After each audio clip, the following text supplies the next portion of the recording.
Հունիսի 25 կայացած արտահերթ խորհրդարանական ընտրությունների վերջնական արդյունքներն ամբողջ փայլով շուտով կարտացոլվեն դիտորդական առաքելություն իրականացրած կազմակերպությունների վերջնական զեկույցներում։ Բարի օր ցայգի եթերում ընտրական տեսակետն է տաղավարում այսօր հյուրընկալել են անկախ դիտորդ դաշինքի համակարգող Հելսինկյան քաղաքացիական ասամբլեայի Վանաձորի գրասենյակի ներկայացուցիչ Վարդին Գրիգորյանին։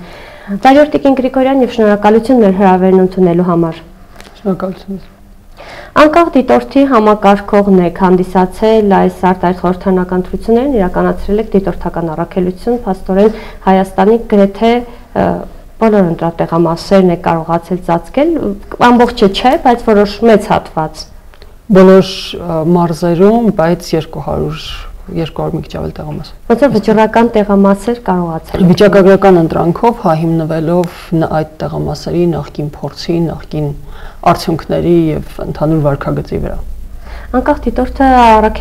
դիտորդական առաքելության լուրջ փորձ ունի եւ ես պիտի խնդրեմ համեմատության համար հասկանանք թե այս ընտրությունները նախորդներից ինչով տարբերվեցին եւ նախընտրական քարոզչության ժամանակահատվածում եւ արդեն բուն ընտրական գործընթացի ժամանակ։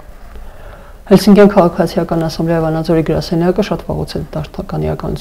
առաքելություն եկանացնում, փաստացի առաջին ընտրություններից երբ արդեն կային տեղական դիտորդներ 98-99 թվականներից, իսկ անկախ դիտորդի շրջանակներում անկախ դիտորդը ձևավորվել է 2017-ի հունվարին ու փաստացի այդ պայից սկսած արդեն սա երրորդ ազգային ժողովի ընտրություններն էր,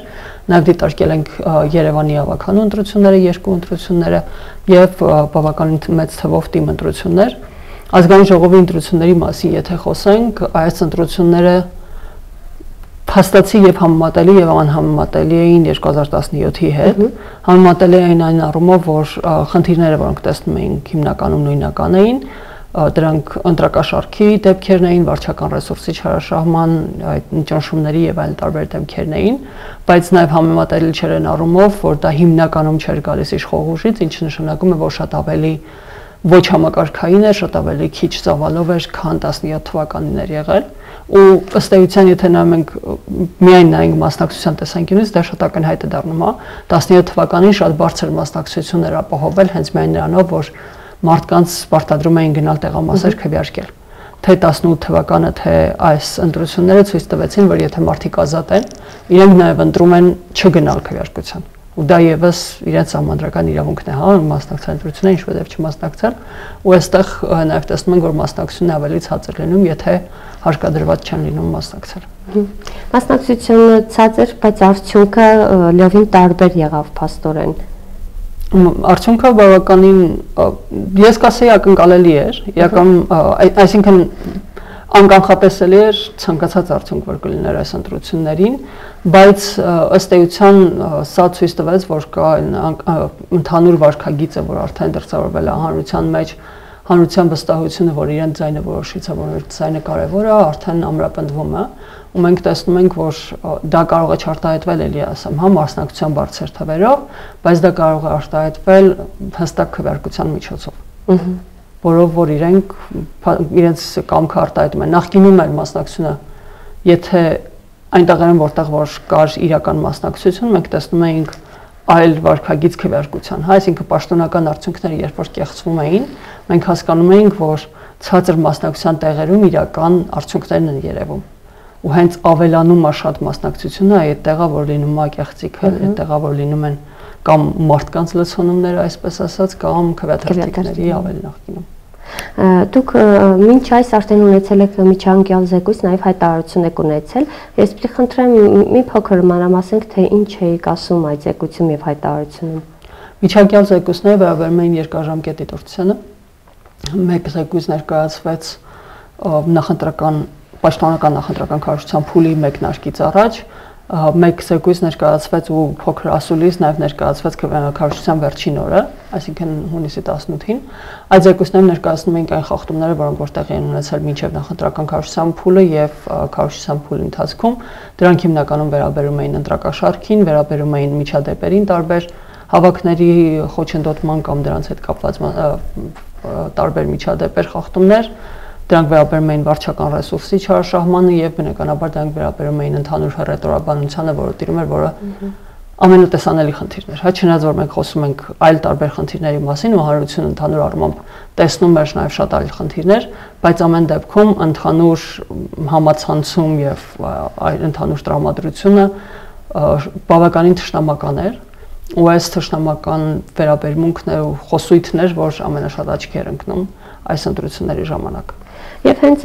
ոնց որ մի նոր մշակույթ, այսպես մշակույթ էլ չի կարելի ասել, նոր գիծ ձևավ, հակա մշակույթ, այո, շատ ճիշտ է, ձևավորվեց հայոյախառն քաղաքական դաշտ։ Սա կար նախկինում չէր երևում, թե հիմա որ ամեն ինչ ազատ է, ավելի կարող են մարդիկ իրենց խոսքն ասել Facebook-ում, թեկուզ տարբեր սոցցանցերում այդտեղից եկավ ձևավորվեց եւ դուրս եկավ նաեւ համացանցից եւ տարածվեց հրապարակներում, քաղաքներում։ Ես եկամ արդեն մոտավորապես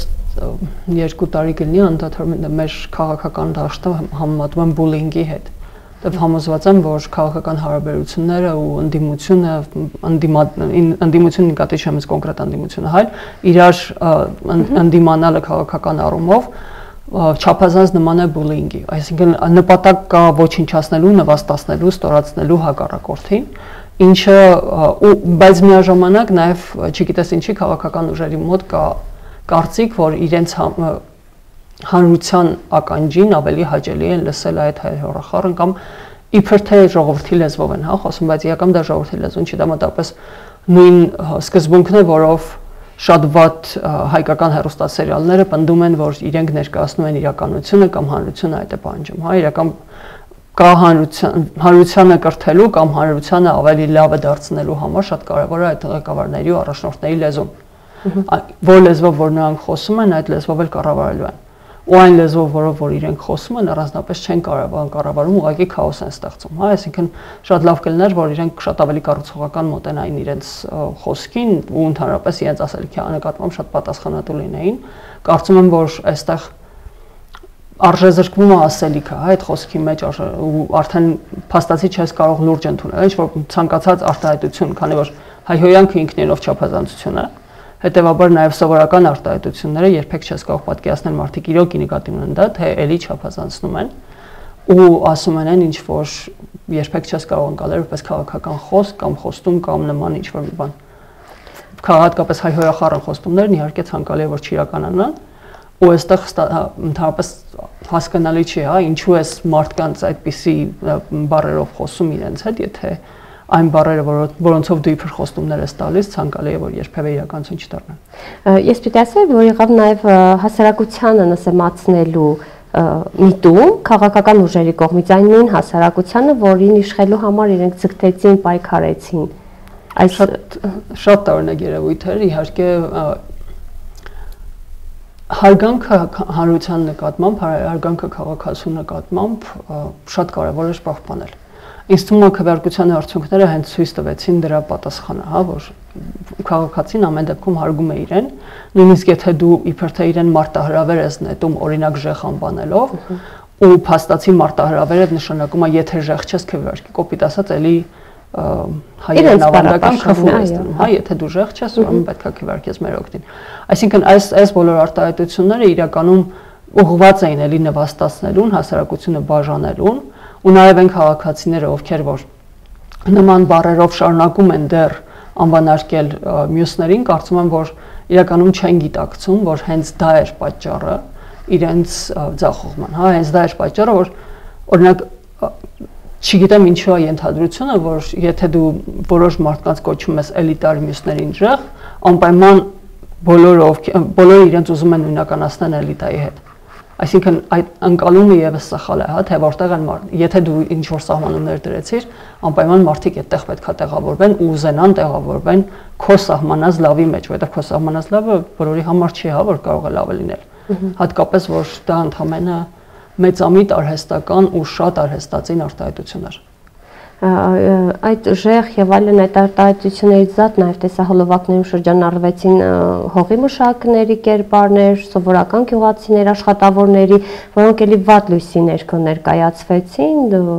այլ հայացքների ներքո ներկայացվեցին եւ այս ամենը բերեց նրան, որ այլ ընդդիմություն ձևավորվեց, ոչ քաղաքական, հասարակական ընդդիմություն ձևավորվեց այդ ուժերի նկատմամբ, այդպես դիտարկում ունեք։ Ես իրականում երևի աշխատանքի բերումով պետք է նայի այդ բոլոր տեսալովակները, բայց դրանք այնքան տհաճ էին, որ ես հիմնականում խուսափում էի, որովհետև իմ կարծիքով մեսեջները, որոնք ուղղված են հանրությանը նվաստացնելու, պետք է ձախողվեն։ Եթե դրանք չձախողվեն, ուրեմն հանրությունն է ձախողված։ Այսինքն այն մեթոդները, որոնցով ընդհանրապես ներկայացվում էր, հա, որն է ճիշտը, որն է սխալը եւ այլն, այդ ամեն ինչը ուղղված էր փաստացի քաղաքացուն սպանելուն, հա, ուղղված էր ինչ-որ եսակենտրոն, ինչ-որ սուբյեկտներ իրենց ծառայեցնելու, բայց սպանելու քաղաքացուն, իսկ քաղաքացին շատ կարևոր է որ տեսնի, որ ինքը հանրության մաս է։ Ու այդ հանրության մասը նաև այն բոլոր մասնագիտությունները կամ տարբեր քաղաքում, գյուղում եւ այլ տարբեր տեղերում ապրող մարդիկ, որոնք այդ ամբողջ հանրության մասն են էլի կազմում։ Այսինքն նման տարանջատում բնականաբար նորմալ է, որ մարդիկ ունենան տարբեր քաղաքական հայացքներ, բայց այդ քաղաքական հայացքների հիման վրա նման ստորադասումը մարդկանց, դա ոչ միայն փաստացի հակաօրինական է, այլ հակասահմանադրական է, հակամարտկային է եւ երբևէ չի բերելու այնպիսի արդյունքների, որ մենք նույնիսկ եթե ընտրությունների արդյունքները իրենց ուզած լիներ, դրանից հետո դրական փոփոխություններ լինեին, հա, այդ նման բան չէր լինելու, որովհետև էլի հիմնալու էր հասարակության մի մեծ զանգված, որին հիմա իրանք համարելու էին պարտված։ Ոչ թե հաղթած, իսկ պարտվածը շատ ավելի պետք է նվաստացվեր հետագայում։ Այսպիսի բացահայտ դրսևորում երբևէ չէր եղել, չէ՞, ընտրություններից որևէ մեկում։ Ինձ թվում է անցյալ տարի հատկապես դա իրական շատ ակնհայտ էր Ամերիկայի Միացյալ Նահանգների ընտրություններում ու հիմա էլ շարունակվում է, հա, բոլոր նրանց ովքեր որ քվեարկում էին ԱՄՆ նախկին նախագահ Տրամփի օգտին, նրանց նկատմամբ կա նույնական վերաբերմունք։ Ու քանի որ այդ մարդիկ նաև շարունակում են դեռ պաշտպանել Տրամփին, համարել որ նա հաղթած նախագահ է, այսինքն սա միայն Հայաստանին հատուկ չէ։ Ես միական մի քիչ կատակով, բայց ասում եմ, որ վերջին ընտրությունների ընթացքում Հայաստանի խոսույթը նախընտրական իջավ այդ մակարդակին, որում նա էր գտնվում, որովհետև այնտեղ շատ ավելի տհաճ բառապաշար ու շատ ավելի խտրական վերաբերմունք ենք նկատում քարոզարշավի ընթացքում, շատ ցավալի է, որ մենք էլ այդտեղ հասանք, որովհետև իրականում Հայաստանում հանրությունը շատ ավելի նույնական է, շատ ավելի իրար նման, հա, կարիք չկա այսպիսի բաժանումներ անելու, բայց մենք անդադար ինչ-որ անում ենք։ Այսպես թե այնպես քաղաքական ուժերը կարողացան իրենց քարոզարշավը իրականացնել, ծրագրեր ունեին, որոնք պիտի որ ներկայացնեին, ըստ ձեզ կարողացան մի բան տեղ հասցնել հասարակությանը, թեկուզ եւ չընտրեց մարդը իրեն, բայց կարողացան հասկացնել ինչ են ուզում, ունեին ծրագիր իրականում։ Ծրագրերը, որոնք ես եմ տեսել, շատ ընդհանրական էին, ենթադրում եմ, որ իրենք ապագայում կփորձեին դրանք ավելի լավ ձևակերպել։ Կարծում եմ, որ քաղաքական ծրագրերի դեպքում պետք է լինի պարտադիր պահանջ ծրագիր ներկայացնելու, բայց նաև միաժամանակ հասկանում եմ, որ եթե արտահերթ ընտրություններ են, ժամանակ չկա իրական ծրագիր մշակելու, այսինքն շատ կարևոր կլինի, եթե կուսակցությունները երկարաժամկետ աշխատեն հենց իրենց կուսակցական ծրագրերի վրա ու փաստացի ընտրության ժամանակ դա ուղղակի թարգմանեն որպես նախընտրական ծրագիր։ Այսինքն դա չպետք է լինի սպոնտան ինչ-որ բրոշուրային մտքեր, որոնք հիմնականում ուղղակի կենացի մակարդակի են, քան բովանդակային փոփոխություններ ու բավականին նույնական են։ Նույնիսկ հայտնաբերվել էին տարբեր պլագիատի դեպքեր, նախորդ ընտրություններից վերցրած այլ կուսակցությունների ինչ-որ տեքստեր, այսինքն մի կողմից կարծում եմ, որ պարտադիր պետք է լինի, մյուս կողմից պատկերացնում եմ, որ ամեն մեկը չի կարող այդ որակ ապահովել, բայց նաև հույս ունեմ, որ կուսակցությունները կգիտակցեն, որ եթե իրենք չեն կարողանում գործուն էական ծրագիր մշակել, որում հստակ են քայլերը, թե իրենք ինչ են անելու, պետք է դրանից ենթադրեն, որ իրենք այնուամենայնիվ երևի թե չեն կարող բարեփոխումներ անել կամ ինչ-որ փոփոխություններ անել, հա, եթե չգիտեն այդ քայլերը, որոնք անհրաժեշտ են։ Սա անհրաժեշտ կլիներ, որ կուսակցությունները իրական մի քիչ ավելի քննադատաբար մոտենային իրենց հնարավորություններին, ու եթե իրենք քննադատաբար մոտենային, երևի այսքան չէին էլ մասնակցի կամ գոնե կմիավորվեին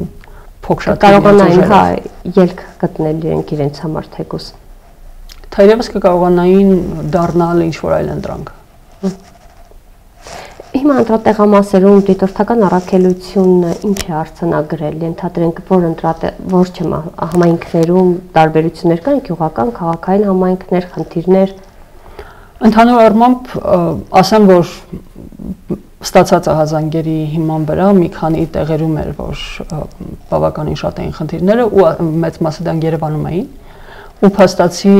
Երևան քաղաքի տեղամասերում բավականին շատ էին եւ կուտակումները եւ խախտումները եւ ագրեսիան եւ ընդհանուր անկամ իրավիճակները գոնե տեղամասեր, որտեղ մենք դիտարկում էինք կամ նկատում էինք կամ քվեարկում էինք, որոշակի տենդենց հայտնաբերվեց, սրա մասին նաև ասուլիս ենք ունեցել, որ այն տեղամասերում, որտեղ առավոտյան մասնակցությունը միջինից շատ բարձր էր, 5-6% բարձր էր, այդ տեղամասերում ընդհանուր Հայաստան դաշինքի ձայները ավելի բարձր էին։ Սա էլի բերելով հիշելով մեր նախկին փորձառությունը, օրինակ 17 թվականի ընտրությունների կամ 13 թվականի նախագահական ընտրությունների եւ այլն, մենք հասկանում ենք, որ դա նշանակում է, որ այդտեղ մարդիկ բերվել են քվեարկելու ու կոնկրետ ինչ-որ ուժի կողմից։ Այս դեպքում կոնկրետ ուժը հասկանալի է որն է։ Այսինքն, որտեղ որ մասնակցությունը ուռճացված է, ենթադրում ենք, որ ընդհանուր հանրությունը ու ցանկացած երկրում, հա, էլի կապ չունի Հայաստանը թե ոչ, ընդհանուր հանրությունը նույնական վարքագիծ է դրսևորում։ Ու եթե ձայները բաշխվում են ինչ-որ կերպ, դա չպետք է կախված լինի, թե ինչքան են մասնակցել այդ տեղամասում։ Մասնակցել է 40%, նրանց ձայները բաշխվում են մոտավորապես նույնիսկ, մասնակցել 80% մոտավորապես նույնիսկ։ Այդպիսին էր ընտրությունները 18 թվականին։ 18 թվականին ընդ որում եւ Երևան քաղաքի ընտրություններում եւ ազգային ժողովի արտահերթ ընտրություններում մենք տեսանք նույնական վարքագիծը բոլոր մասնակցությունների մեջ, շատ քիչ շեղում կար, շատ աննշան շեղում կար դաշնակցության մասով, մի քիչ ավելանում էր բարձր մասնակցություն, բայց դա ուղղակի մի քանի գյուղ էր, որոնք փաստացի չէին ազդում ընդհանուր արդյունքների վրա։ Իսկ հիմա այս բավականին ընդհանուր առմամբ բարձր տոկոս չի, 16-ից 22, հա, այսինքն եթե միջինը իրենց արդյունքը 16 էր, այդ տեղամասերում կոնկրետ 22% էր հասնում կամ 25 եւ այլն, ասես բարձրանում էր, երբ որ տեսնում ենք, որ մասնակցությունը ավելի բարձր է եղել։ Սա ուղղակի ասում եմ, դա խոսում էր մարդկանց բերելու մասին ու դրա մասին խոսում էր նաև կուտակումները, որոնք դիտարկում էին դիտորդները օրվա ընթացքում, այդ առավոտվա ընթացքում։ Ու մենք տեսնում ենք, որ կա կոնկրետ կազմակերպված վարքագիծ, որը հետագայում ավելի քչացավ։ Հիմա տեսեք դատախազությունը եւս հրապարակից տվյալներ հարուցված քրեական գործերի հետապնդումների, քրեական հետապնդումներ ու նաեւ անգամ պատգամավորի տեխնացուն ենք հետախուզման մեջ գտնվող մեկը հետախուզվում է, փաստորեն շատ խառը իրավիճակում կազմակերպվեցին էլ անցանել այդ ընտրությունները։ Դե բնականաբար քանի որ կուսակցությունները գրանցվելու համար պետք է ունենան առնվազն 80 տեխնացու, իսկ շատ կուսակցություններ ունեն հենց այդքան աջակից կամ չունեն, հետևաբար բնական է, որ իրենց համար աշխատող, այսպես ասած, նաև շտաբերում կամ այլ տարբեր կազմակերպչականներում ներգրաված կլինեն նաև տեխնացուներ, տեխնացուներին այստեղ չպատկերացնենք հենց պատգամավոր այն ցանկացած տեխնացու, որը որ կամ ստանձնել է պարտավորություն ինչ-որ ձայներ բերելու կամ այդպիսին է եղել պայմանը իր առաջ, որ ինքը պետք է ապահովի ձայները ինչ-որ գնով, կամ եղել է ընդհանուր արդեն հրահանգը, թե ինչպես է բաժանվելու գումարը եւ այլն, հա տարբեր ահազանգեր ունենք ու բնականաբար պետք է լինեին նաեւ տեխնացուներ, որոնք ներգրաված էին անմիջականորեն գումարի բաժանելու մեջ։ Իրականում շատ ավելի հավանական է, որ տեխնացուները լինեն ներգրաված, քան շտաբերի աշխատակիցները, որտեղ շտաբերը բնականաբար ինքնուրույն չեն որոշում, հա։ Այնպես չի, որ շտաբի աշխատակցի մտքով ուղղակի անցնում, այ բերեք ընտրակաշարք բաժանեմ։ Իհարկե դա կենտրոնացված է։ Ու այստեղ խնդիրներն են, որ նախկինում երբ որ եղել են ընտրակաշարքի բացահայտման կամ փոքր դեպքեր, դրանք միշտ փորձել են ներկայացվել որպես իզոլացված առանձին ինչ-որ դեպքեր, որոնք կազմակերպված չէին։ Միշտ բոլորիս համար հստակ է, որ ընտրակաշարքը կազմակերպված միջոցառում է, այսպես ասած, հա, այսինքն դա մեթոդ է, որով փորձում են ձայներ ստանալ, որը որ չի կարող գալ որպես սեփական նախաձեռնություն ինչ-որ առանձին անհատի կողմից։ Եթե դա առանձին անհատի կողմից է, դա բնականաբար ավելի շատ արջի ծառայություն է այն ուժին, որի համար դա իբր թե արվում է, ու բնականաբար պետք է պատժվի առաջին հերթին հենց ուժի կողմից։ Իսկ եթե կա դրա խրախուսանք ու կան դրա բազմաթիվ ահազանգեր, ակնհայտ է, որ դա շատ ավելի կենտրոնացված է կազմակերպված։ Այս անգամ ընտրակաշարքի ահազանգ ասելով ինչ եք հասկանում, բերեցին հենց տվեցին մարդը վերցրեց գնաց ընտրությունը կատարեց, թե զուտ առաջարկեց, հրաժարվեց, ինչ մեթոդ ունեին։ Տարբեր մեթոդներ են եղել, կային եւ ինչ որ տարբեր ծառայություններ, շինարարության կամ աջակցության կամ ինչ որ տարբեր բաներ, կային աշխատանքի հավելավճարներ, կային խոստումներ, ապագայում գյուղատնտեսական, չէ, այդպես բաներ էլ եղան, կովեր, ոչխարներ, անպայման տրակտորներ եւ այլ երևույթներ։ Բոլոր դեպքերը, բոլոր հնարավոր ֆորմատներով, այսպես ասած, աջակցությունը կամ ծառայությունները կամ ֆինանսական միջոցները փորձել են տրամադրել կամ տրամադրել են որոշ դեպքերում Իհարկե այն դեպքերը, որոնք որ դեռ քննության մեջ են դրան հետևամանրամասն կծանոթանանք, բայց հարկ է փաստել, որ ամեն դեպքում նախկինում շատ ավելի լայնածավալ էր, ու նաև այն ահազանգերը, որոնց մասին մենք գել ենք մեր միջանկյալ զեկույցներում, ոչ մեկ չի վերաբերում ուղղակի մեկ դեպքի։ Հա, այսինքն դրանք վերաբերում են ահազանգերի, որոնք խոսում են կոլեկտիվների կամ ինչ-որ շենքերի եւ այլն համայնքի ինչ-որ առանձին խմբերի մասին։ Ոչ թե այսինչ մարդը, այսինչ մարդուն ընտրակաշարք տվեց, այլ այսինչ մարդը, այսինչ շենքում առաջարկում է ընտրակաշարք կամ բաժանում է ընտրակաշարք, արդեն մի քանի ընտանիքների տվել եւ այլն, այսինքն ելի չենք խոսում մեկուսի առանձին դեպքերի մասին, այլ խոսում ենք համակարգի մասին։ Բայց պետք է ընդունենք, որ 17 թվականին իհարկե դա անպատիժ էր ու շատ ավելի մեծ ծավալի, կարծեմ 18 թվականի Երևանի ավականու ընտրությունների ժամանակ եղավ փոքրիկ փորձ, միանգամից ձախողվեց,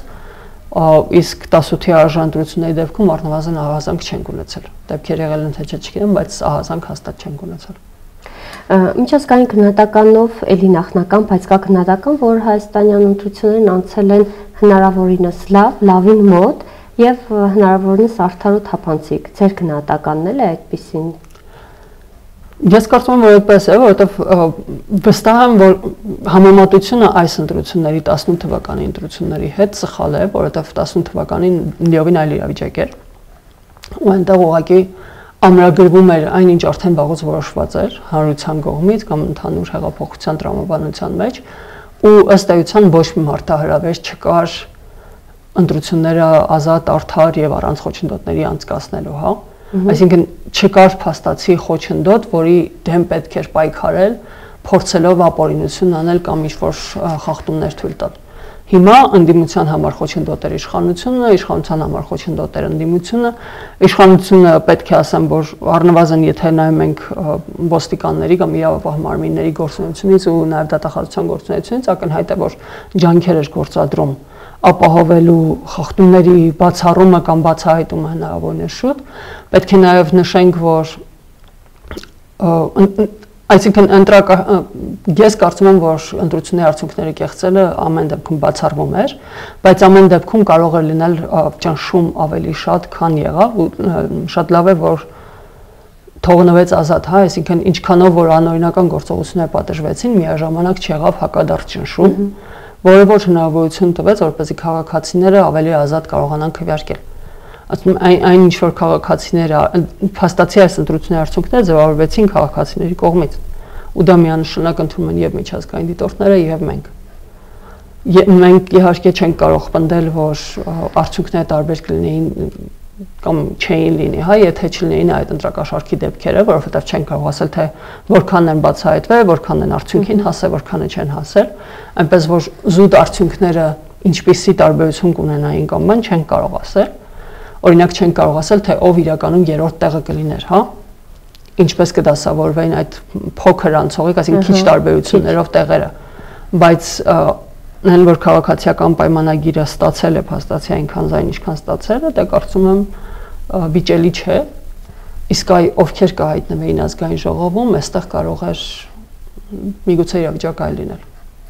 Քաղաքական ուժերը բոլոր ժամանակներին երկիրը կառավարած նախագահները նաև կանխատեսում էին հետընտրական զարգացումներ, քաղաքացիական պատերազմ, այսպիսի շատ վախենալու բաներ էին ասում քարոզչության ընթացքում, հիմա տեսնում ենք, որ չեղավ, բայց ամեն դեպքում հետընտրականին զարգացումներ դեռևս կարելի է սպասել։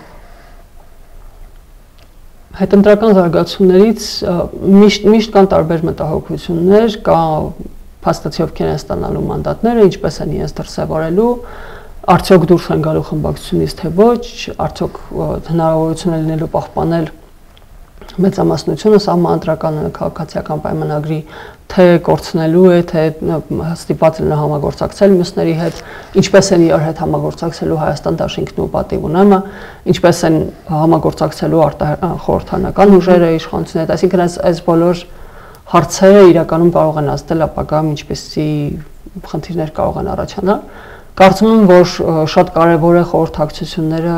արտախորհրդանական ուժերի հետ, որովհետև առնվազն դա կարևոր է այն տեսանկյունից, որ այդ ուժերը եւս գիտակցեն իրենց մասնակցության կարևորությունը ընթացիկ գործունեության մեջ, որպես հետընտրական չեմ կարծում, որ մոտակա ժամանակները հետընտրական ինչ-որ բան կլինի, բայց կարծում եմ, որ սրա ռեզոնանսը մենք կտեսնենք դիմընտրությունների ժամանակ, որովհետև փաստացի մենք ունենալու ենք համամասնական ընտրակարգով ընտրությունները առաջի անգամ այսքան մեծ ծավալով, ու բնականաբար այդտեղ տեսնելու ենք նորից կուսակցությունների պայքարը ու բոլոր կիսատ մնացած տեղական պայքարները տեղափոխվելու են դիմընտրություններ։ Գյումրիու պարակայում օրինակ կա որևէ դիտարկում նախնական թեկուս։ Բացարձակ։ Ես նույնիսկ Վանաձորի մասին չեմ կարող ասել, չնայած Վանաձորից շատ կարծում եմ, որ հենց այս ընտրությունների ընթացքում փաստացի տեղական ուժերը փորձում էին հասկանալ, վերադասավորվել,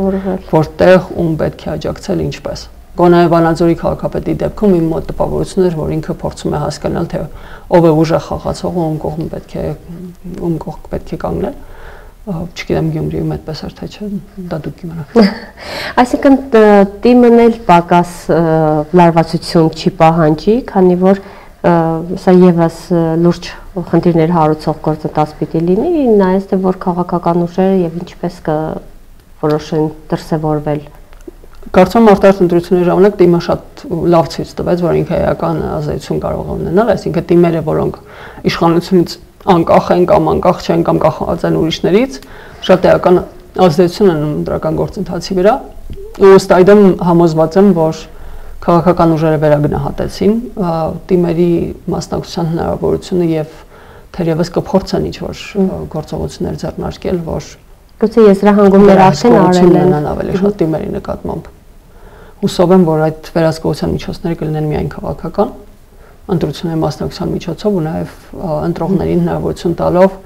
տեսնել լուծումները իրենց ընտրած ավականիների ու համայնքի ղեկավարների մեջ։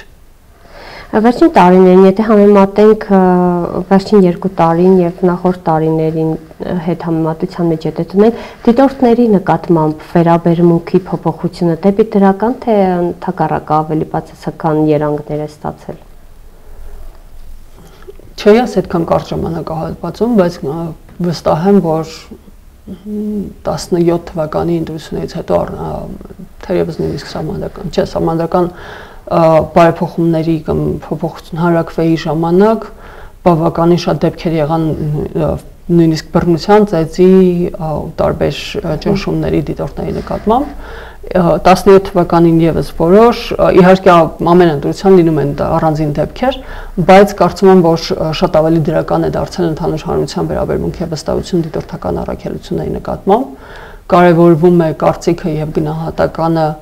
տեղական մակարդակում, ինչպես է հանրությունը ընկալում ընտրությունները ու դա շատ պարտավորեցնող է մեզ համար, որ հնարավորինս ամբողջական տեղեկատվություն տանք։ Ես իրականում կուզենայի, որ մեր հանրությունը նաև ընկալեր, որ միջազգային դիտորդական առաքելությունների մասին բավականին շատ կարծրատիպեր կան, որոնք իրականությանը չեն համապատասխանում ու դրանով արժեզրկվում այն գնահատականը կամ այն արժեքավոր ներդրումը, որ իրենք ունենում են մեր ընտրական բարեփոխումների մեջ, եթե մենք մեր բարեփոխումները կիսատ են թողում, դա իրականում մեր խնդիրն է, բայց իրենք շատ ամբողջական ու շատ բովանդակալ, շատ կարևոր առաջարկություններ ու հանձնարարականներ են տալիս, որոնց հետևելը օգտակար կլիներ մեր ընտրական գործընթացների համար։ Կուզենայի, որ նաև հանրությունը ավելի լուրջ վերաբերվեր միջազգային դիտորդներին ու այն ներդրմանը, որ նրանք են ունենում։ Օրինակ կարծրատիպերից որոնք կարելի է նշել, որ ավելի գերակայ են, ավելի շատ են հանդիպում այսպես։ Օրինակ ասում են, որ շատ մանկերեսային գնահատական է, կամ հարաբերականորեն լավ էր, կամ մի արտահայտություն, որ անկեղծ ես երբևէ չեմ կարդացել զեկույցներում, բայց մեկ քայլ առաջ էր, Դա երևի շատ վաղուց, ասենք 90-ականներին ասված ինչ-որ արտահայտություն է, որը որ երբեք բովանդակալից չի եղել ու իրենք շատ ավելի մանրամասն են նկարագրել, թե որն է լավ, որը վատ, բայց երբ մենք տեսնում ենք, շատ հետաքրքիր է, երբ որ տեսնում ենք միջազգային զեկույց կամ հայտարարություն, շատ հստակ են տարաջատվում լրատվամիջոցները, որովհետև դիվանագիտական լեզուն կամ այդ զեկույցների լեզուն միշտ փաստացի մեկ պարբերության մեջ ներկայացնում է դրական եւ բացասականը, Տեսնում ենք լրատվամիջոցներ, որոնք վերցնում են միայն դրականը եւ լրատվամիջոցներ, որոնք վերցնում են միայն բացասականը։ Ըստ իրենց ցանկության ներկայացնումն է, երբ որ դրանք պետք է դիտարկել ամբողջության մեջ, որովհետեւ միջազգային կառույցները չեն մտնում մեր ներքին քաղաքական կռիվների մեջ, նրանք դիտարկում են ընտրական վարչարությունը, դիտարկում են ընտրական գործընթացներն ամբողջությամբ ու փորձում են առաջարկել դրա բարելավման ուղղված քայլեր, ու բնականաբար չեն կարող չնկատել, եթե ինչ-որ բան դրական է, ու չեն կարող չնկատել, եթե բացասական է, այսինքն այդ ամբողջի մասին պետք է խոսեն։ Բայց սելեկտիվ ներկայացումը դրա ու փաստացի եթե ասենք որ նախկինում լրատվամիջոցները ծառայում էին միայն իշխանություններին ու հետեւաբար լրատվամիջոցներում հայտնում էր միայն դրական վերաբերմունքը կամ կարծիքը ընտրությունների մասին, որոնց մասին մենք ամբողջ հանրությունը գիտեինք, որ վատ ընտրություններ են, սրա հիման վրա մարդիկ գնահատում էին, որ միջազգային դիտորդները ոչ մի բան չեն տեսել։ Երբ որ կարդում ես այդ ամբողջական զեկույցը, հասկանում ես, որ շատ բան են տեսել ու ուղղակի մեզ մանիպուլացված տեղեկատվություն են տալիս։ Աղճատված, այսինքն չի եկել հասել ամբողջական եւ ամբողջական պատկերը չի արտադրել։ Այսինքն եթե ասում է կազմակերպված էր լավ, բայց ու այդ բայցից հետո մի մեծ բարբերություն խնդիրներն է ասում, ներկայացնել կազմակերպված էր լավը մեղմ ասած մանիպուլյացիա է։ Եվ հիմա լրատվամիջոցներին եթե անդրադառնանք, ինչպես իրենց դրսևորեցին։ Էլի համեմատության մեջ գուցե տնենք նախորդ ընտրությունների հետ։ Ես եկամ վստահ չեմ, որ մենք մեդիա մոնիտորինգը անկախ դիտորդի շրջանակներում իրականացվում է երազի քաղաքացիների միավորման կողմից, ընդհանուր դիտարկումներ հույս ունեմ, որ իրենք կներկայացնեն։ Ես այստեղ կարող եմ խոսել միայն որպես ուղղակի շարքային քաղաքացի, հա։ Կարծում եմ, որ լրատվամիջոցները չափազանց շատ են շտապում ու անբովանդակ տեղեկատվություն ներկայացնում, որը հիմնված է մեկ արտահայտության, որ մեկ կիսատ մնացած նախադասություն եւ այլն, հա նույն ձև ոնց որ ասացի կոնտեքստից կտրված, այդ ձև կոնտեքստից կտրված ու բովանդակություն չտվող ելույթներ կամ ինչ-որ արտահայտություններ, որոնք իրականությունից չափազանց հեռանում են, բայց քանի որ իրանք կպչուն արտահայտություններ են, մենք տեսնում ենք այդ արտահայտությունները նորից հայտնվում են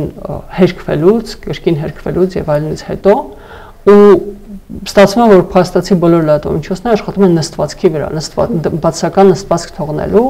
ինչ որ բան ծաղրի ենթարկելու եւ այլն, հա կա ընդհանուր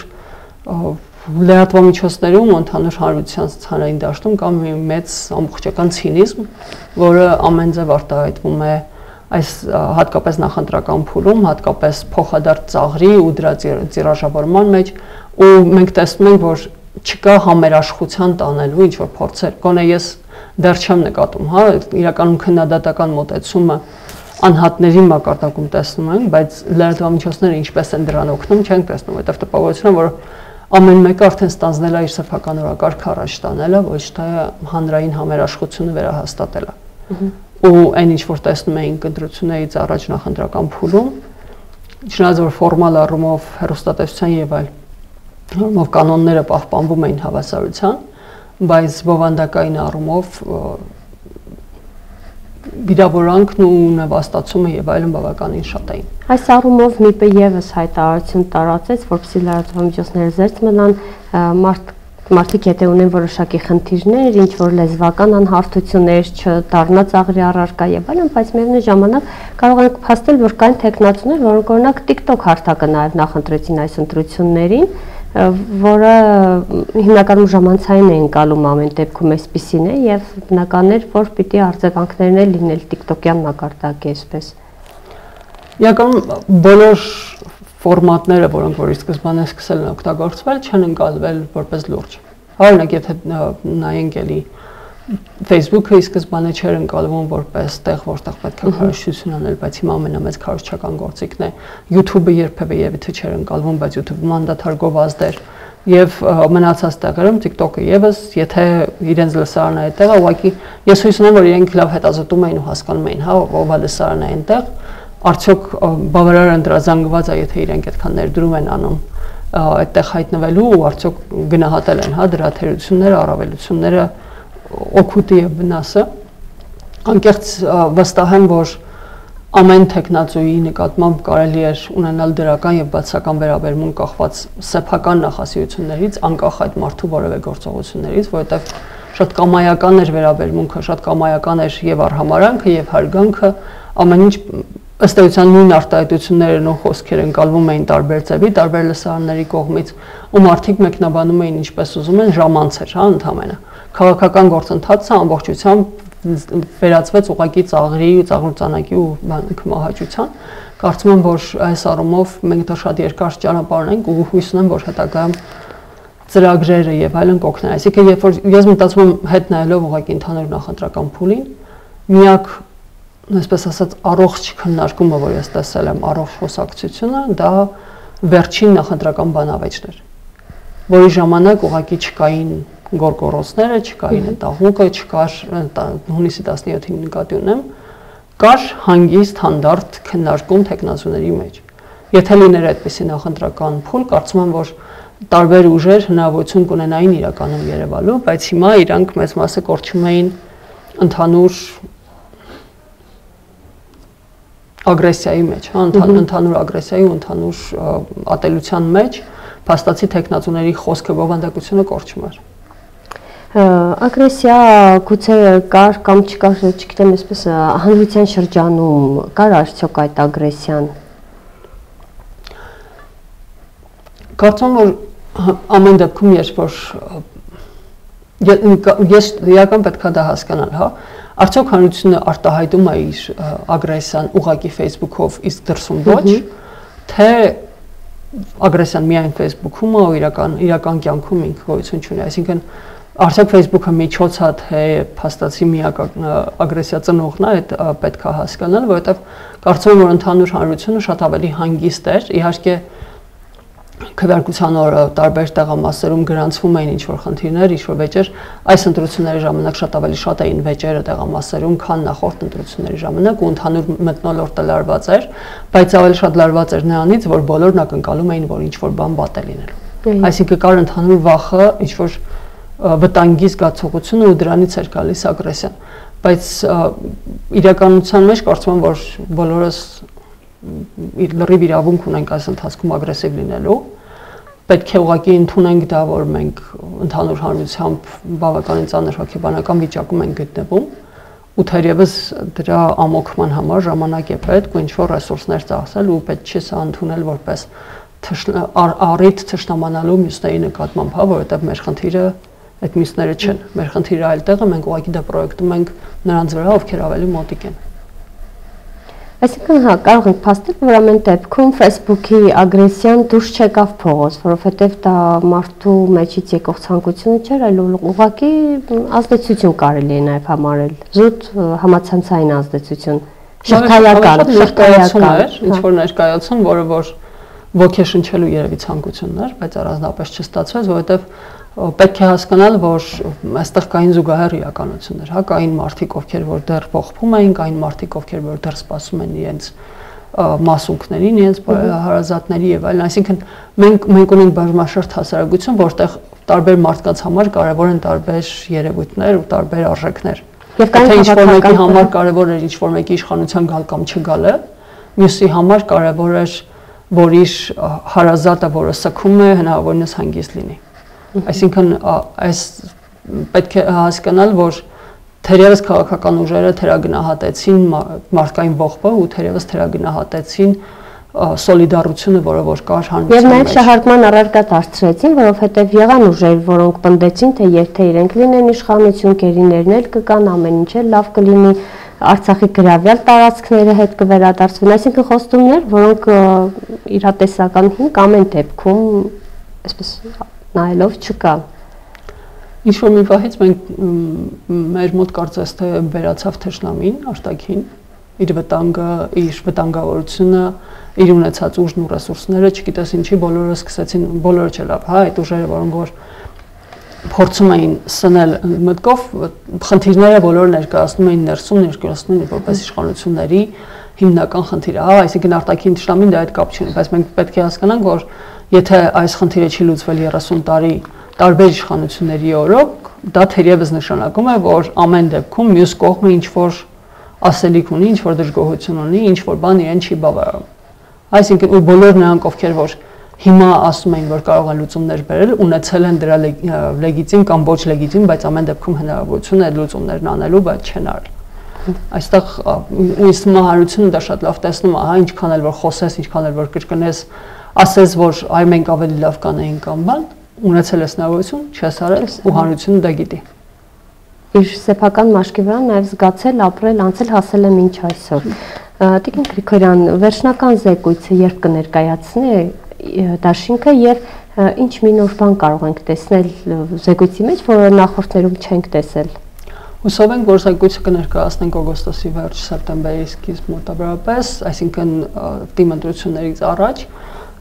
այդ ժամանակահատվածում ըստ էության նորություն որպես այդպիսին մենք ունենք հետաքրքիր հետազոտություն, որը իրականացնում ենք քվեարկության օրը ընտրողների վարքի վերաբերյալ, որի ժամանակ հարցումներ ենք իրականացնում ընտրողների շրջանում, երբ նրանք դուրս են գալիս տեղամասից, հարցը չի վերաբերում նրան, թե իրանք ում են քվեարկել, այլ վերաբերում է նրան, թե ինչպես են որոշում կայացրել, երբ են որոշում կայացրել ու ինչ խնդիրներ են տեսնում եւ այլն, ընդհանուր նաեւ հարցեր կան կանանց մասնակցության վերաբերյալ ու նաեւ ինչպիսին տրախախտումներ ընդհանուր իրենց գնահատականը հանդրությունների վերաբերյալ։ Այստեղ շատ հետաքրքիր արդյունքներ կան, որոնք վերաբերում են